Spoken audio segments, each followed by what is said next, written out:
आज का पहला पाठ संत योहन का पहला पत्र, अध्याय 4, पद संख्या 11 से 18। यदि हम एक दूसरे को प्यार करते हैं तो ईश्वर हम में निवास करता है। प्रिय भाइयों, यदि ईश्वर ने हमको इतना प्यार किया है तो हमको भी एक दूसरे को प्यार करना चाहिए। ईश्वर को किसी ने कभी देखा नहीं। यदि हम एक दूसरे को प्यार करते हैं तो ईश्वर हम में निवास करता है और ईश्वर के प्रति हमारा प्रेम पूर्णता प्राप्त करता है।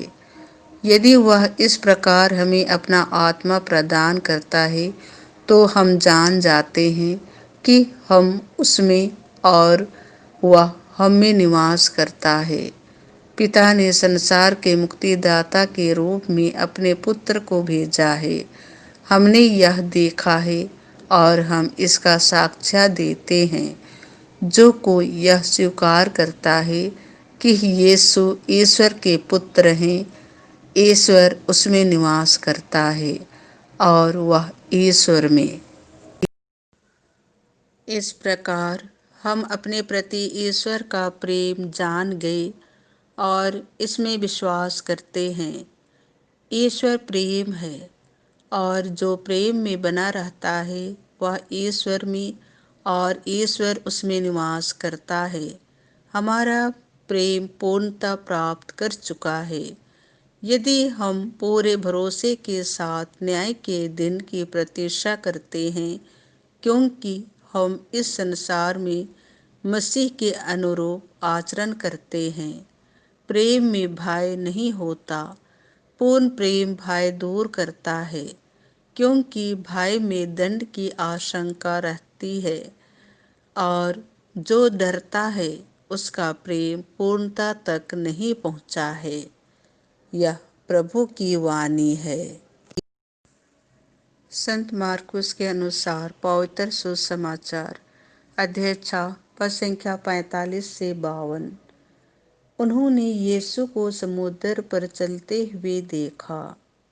जब 5,000 पुरुष रोटी खाकर तृप्त हो गए थे तो यीशु तुरंत अपने शिष्यों को इसके लिए बाध्य किया कि वे नाव पर चढ़कर उनसे पहले उस पार बेतसैदा चले जाएं।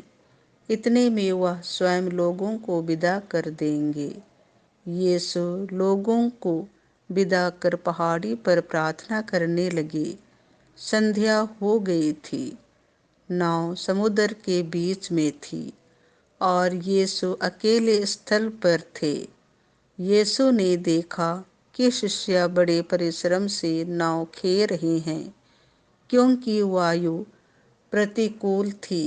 इसीलिए वह लगभग रात के चौथे पहर समुद्र पर चलते हुए उनकी ओर आए और उनसे कतरा कर आगे बढ़ना चाहते थे। शिष्यों ने उन्हें समुद्र पर चलते देखा। वे उन्हें प्रेत समझकर चिल्लाने लगे, क्योंकि सबके सब उन्हें देखकर घबरा गए। यीशु ने तुरंत उनसे कहा, धीरज धरो, मैं ही हूँ, डरो मत। तब वह उनके पास आकर नाव पर चढ़े और वायु थम गई। शिष्य आश्चर्यचकित रह गए, क्योंकि वे अपनी बुद्धि की जड़ता के कारण रोटियों के चमत्कार का अर्थ नहीं समझ पाए थे।